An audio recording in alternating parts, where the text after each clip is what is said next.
Now we're going loco, man. Let's go loco, and we're going to do our end of the season alternative awards. We're each going to give each other 5 or 6 awards and some options. Let us know down in the comments which ones you think were the funniest, best, or worst answers. Make sure to check out our Redbubble as well. Check out our TikTok, Brews FC, our Instagram, Brews Banter FC, and our Facebook. Join the conversation on our Facebook group as well. And without further ado, my friend, let's trade off questions, shall we? Let's do it. All right, I'll go first. We'll start with one that's not funny, but a little challenging, okay? Most improved team in 2024. Chelsea, Crystal Palace, or Everton? Crystal Palace. Glasner, dude, doing fantastic. Yeah. Eze, Abrici Eze, man. Yeah. I said Michael Eze, Elise. yeah. It's Felipe Mateta, though. Mateta is the huge one. Banging in the goals, man. Yeah. Guy looks like a superstar out there. Yeah, tucks in his shirt, like I said. Turns into prime Ronaldo. Who knew? Who knew? He does. I mean, for that one, if it wasn't for the points deduction, I feel like Everton probably would have got a good shout there. Because they would have finished. I mean, they were battling relegation all season last season. Unfortunately, How many because points? of They got deducted 8 points, 7 8 points? points. What was it? 8 points. Okay, so they would have been on 48 points, 1 point behind Palace. Yeah. But Chelsea too, man. They only lost like a couple games in 2024. Yeah. Yeah, and they only let in like 35, 40 goals last year. This year, different story. So, good choice. Okay. Good choice. Well, I'm going to go straight for the controversy. What was the worst VAR call of the season? Oh, goodness. I'll rattle off a few. Okay. I'm just going to pick from what you say. So, okay. I'm not going outside of that because that's a lot of work. So, we got the Odegaard handball against Liverpool. Okay. When Matt Turner cleans out Johan Visa. Okay. Andre Onana Superman punching the Wolves player or any other player. We got the Jeremy Doku karate kick on Alexis McAllister. Oh, goodness. Or one of my favorites was not giving a penalty to Forrest after Ashley Young had 3 incidents, 2 fouls, a handball. We also have the one that really upset us, the Newcastle goal allowed versus Arsenal. Yeah. Or the disallowed goal for Liverpool versus Spurs. Is that all of them? That's all the ones I'm going to rattle off. If you can think of another one. I mean, there's a lot. Plenty more. There's a lot. I'm going to have to go. It's got to be the Luis Diaz disallowed goal. Has to be, man. Yeah. How do you not allow a legit goal? But, I mean, it was all set in motion from Andre Onana punching someone in the back of the head. So, and that was week 1. That was the first game. I mean, the rest of them were pretty bad. I mean, the Ashley Young incidents, I don't know how none of those got called. They were pretty blatant. Jeremy Doku kicking Alexis McAllister in the chest. The Arsenal one, I'm still angry about because that literally cost us the league. Cost them the title, yeah. So, there were a couple of offsides ones as well throughout the season for pretty much every team. And yeah, and you forgot the Holland penalty with.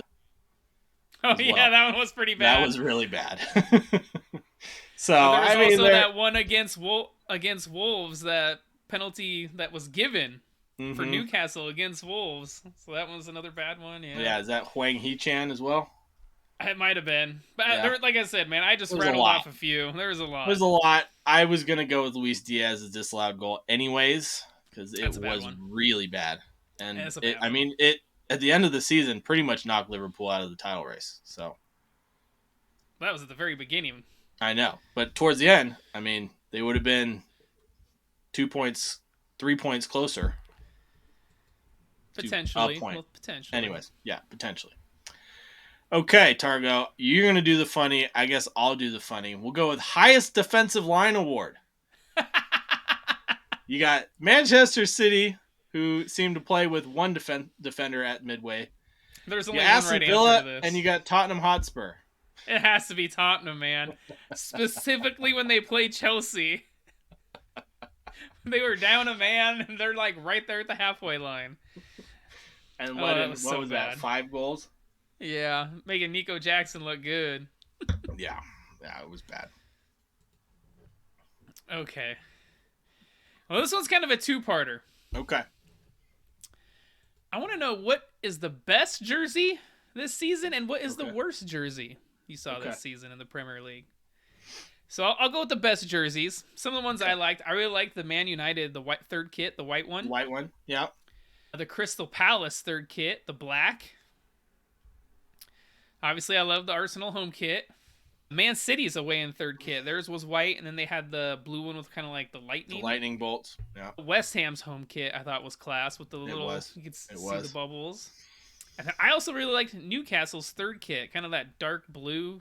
Yeah, color. I also like their away kit, the dark green as well. But those are just some that I liked, but obviously you can. We'll go with the theme, one that kind of looks like exactly what I'm wearing right now. We're gonna go with Manchester City's away kit or third kit, whatever the black one with the lightning bolts, because that was sick, man. I remember when they released that, I was like, dang, that looks good. So yeah, I would probably go with, I think, Palace's. That's the one I would pick. Black kit. I'm a big fan of black and like dark blue kits. Yeah, I am too. Okay, all right. So then the worst kit. The worst. So some of the worst ones, obviously that Arsenal away jersey, hideous. With their away record, I'm going to discount that right now. The best away record in the Premier League in that away kit. Chelsea's home kit, I also thought was pretty terrible. That was bad. Tottenham's third kit was like a weird brown, tan, skin tight color. Too. Yeah. Yeah. Like nude. United's away with the green stripes. Yep. And then Brentford's away kit with like blue, pink kind of waves in it. Yeah. Yeah. I might have to go with Brentford's, man. That was hideous. That was so bad, right? It was so bad. I think I gotta go I couldn't even tell what was going on there. Was that like tie-dye? Was it paint splatter? Was it just ugly? I think it was just ugly. So it was just ugly. For me, it's Arsenal's away kit. I hate it. I got used to it by the end of the season. So and they kept winning in it. So I'm not gonna say I hated it. Yeah. Didn't hate the way they played, but no. God damn, that was an ugly jersey. Okay. Worst defense in Premier League history award. Manchester United, who let in the most shots in Premier League history. Sheffield United, who let in the most goals in Premier League history. Or 2007, 2008, Derby County. I have to say Sheffield, man. They allowed the most goals ever? Yeah, ever. Yeah. Triple digits. Beating the record that was set in a 42-game season. That's 4 more games than they played. Not to mention, you called me crazy when I said they were going to let in more than 100 goals. And they did. I just didn't think they'd make that bad of history. I was wrong. You're right. Well, 104 goals they conceded. Terrible. Yeah. And terrible. Terrible. It was really bad. Really bad. Okay. Well, let's go with the best game of the season. Ooh. How about that? So we had some good ones, specifically the Arsenal where they won last minute against Brentford or Man United. I know that's obviously the Luton one. Newcastle versus Luton. That was a 4-4 draw. Yep. Wolves versus United at Old Trafford. That one was 3-4. Chelsea hosting Man City. That one was 4-4. 4-4. What do you think? Before I give my answer, I want to give a shout also to Villa and Liverpool. 3-3 at the end of the season there. That game was fun to watch. It's got to be Chelsea and City, doesn't it? Yeah, it does. Like, that game could have been 7-7. Even the United-Chelsea game at Stamford Bridge. The last couple goals from Cole Palmer. That one was intense, where he scores 2 goals and like after stoppage time was supposed to end. Yeah, but I give it to Chelsea and City. That game was the most fun game to watch this season. Okay, my friend. Biggest Wind-Up Merchant. Oh, We got Neil Maupay for his I'm going to antics. say this is the player with the best banter, since this is Brews and Banter Yes. FC. I'm going to go with Wind-Up that. Merchant. Wind-Up Merchant. Both on and off the field, Neil Maupay, with his tweets and his actions on the field. We got James Madison, the same, with his back and forth dart throwing with the Arsenal players. With Jordan Pickford. Neil Maupay also. Also. We got Jordan Pickford, always riling up the away fans or the opposing fans. Yeah. Emi Martinez. I mean, do I have to say more? No. And then I'll give a shout to Ben White. Benny Blanco. Riling his up leathery Macario skin, there. his blonde hair, and his taking off goalie gloves. His big old earring that he has hanging down, yeah. There's only one right answer, right? It's got to be Emi Martinez. The guy is just a banter king. I mean, he started PKs when he comes flying out. Went to the next level in the World Cup. And then it just got better. It just got better.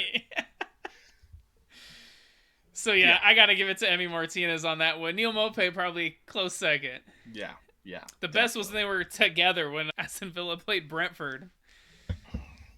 Oh, yeah.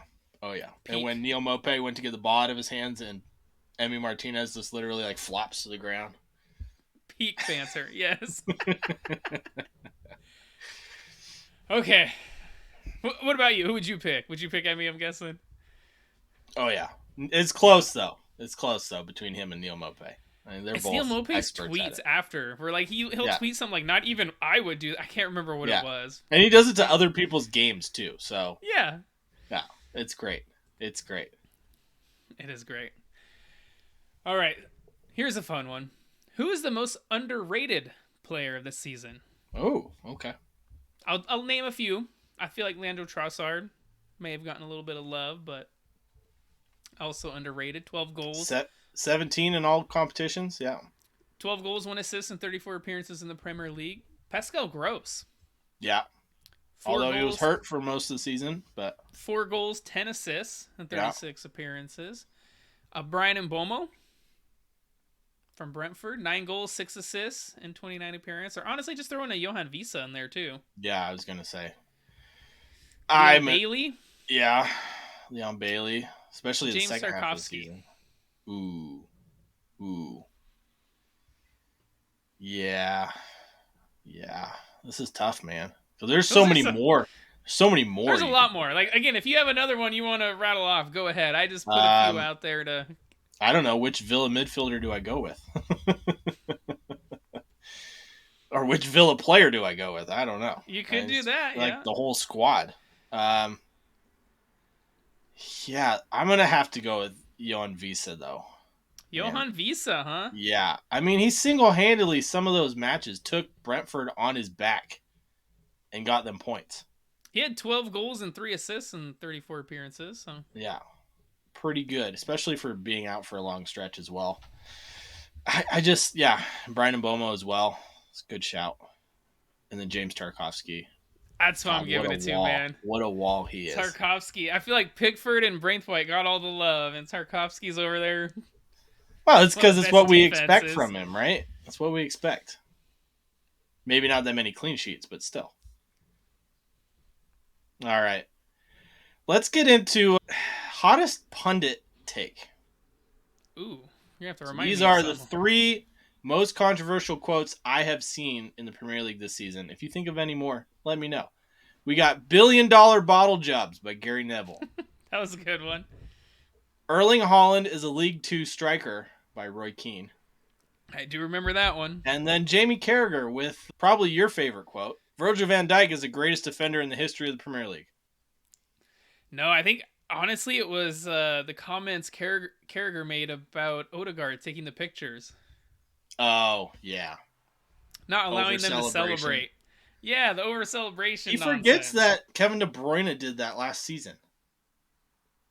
So I think I would say that, where he mentioned that nonsense. But I do love billion-dollar bottle jobs. That just... I'm going to go with Erling Haaland as a League 2 striker, man. Like, what? The guy led the Premier League in goals the last 2 seasons. You're calling him a League 2 striker? Get out of here. That is pretty nuts. Roy Keane. So I went with the most underrated player last time. How about the most improved player this season? Okay. So I'm going to rattle these off pretty quick. Pedro Neto, who went from 0 goals, 0 assists last season to 2 goals and 9 assists this season. Anthony Gordon, 1 goal in 16 appearances last season to 11 goals and 10 assists in 35. Wang Hee Chan, 3 goals, 1 assist last season in 27 appearances to 12 goals, 3 assists in 29 appearances. Mateus Cunha went from 2 goals last season to 12 and 7 assists this season.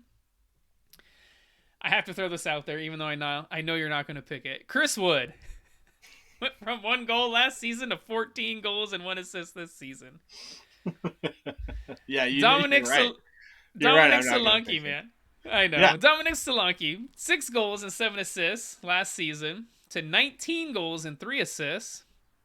And then Jean-Philippe Mateta, 2 goals last season, 16 goals and 5 assists this season. It's so tough, man. It was really tough. I almost for stopped me, there's like you a top 3.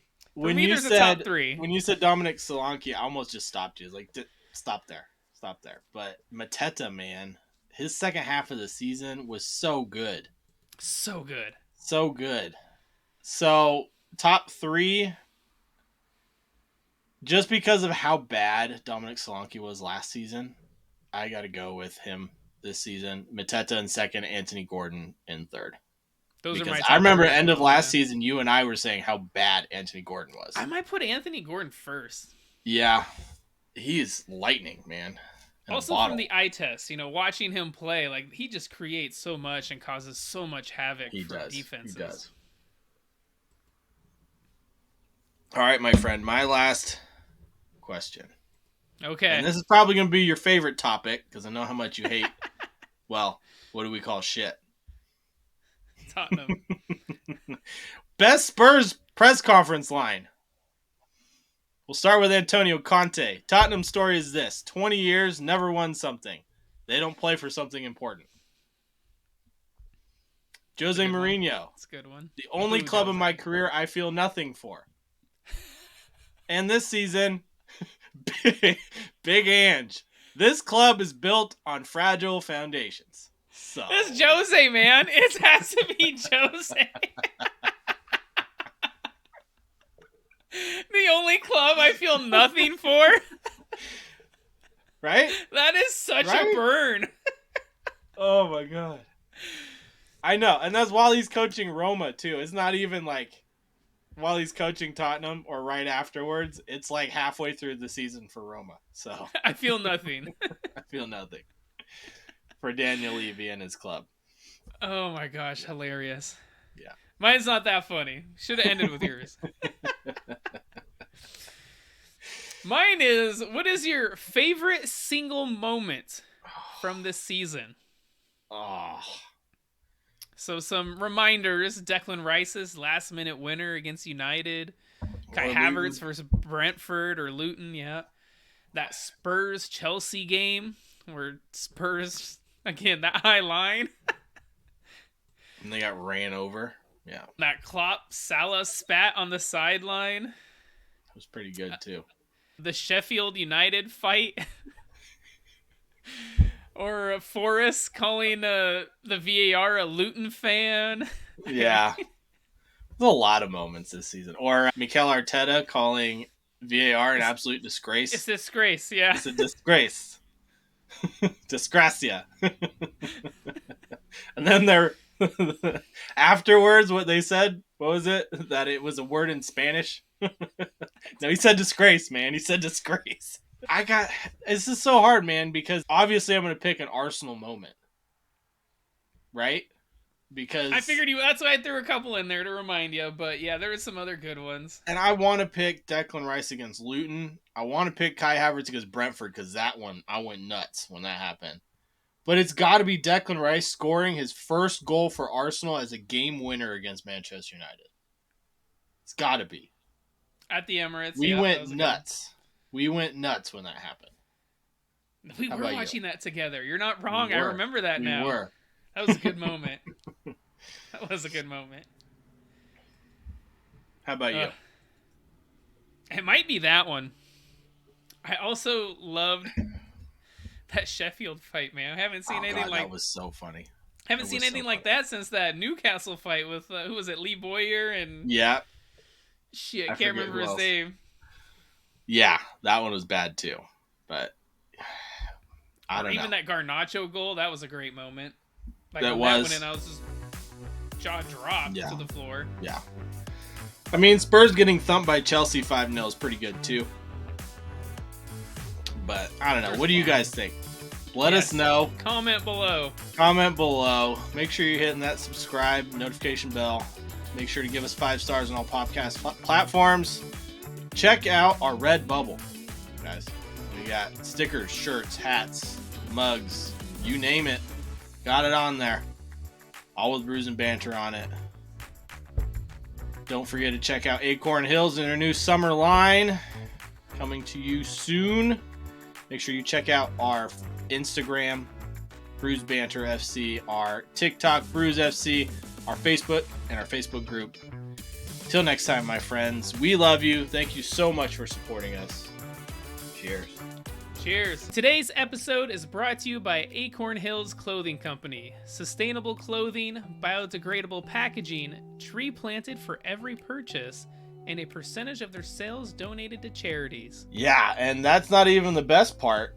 They give you these plantable clothing tags with every purchase. Pretty much greatest idea ever. That is scan awesome. The QR code right here for planting instructions. So make sure you go to www.acornhillsco.com and use Brews15. That is BREWS15 at checkout for 15% off and have your tree planted today. Yes, don't forget to use our code Brews15 at checkout for 15% off. This is one you don't want to miss, guys.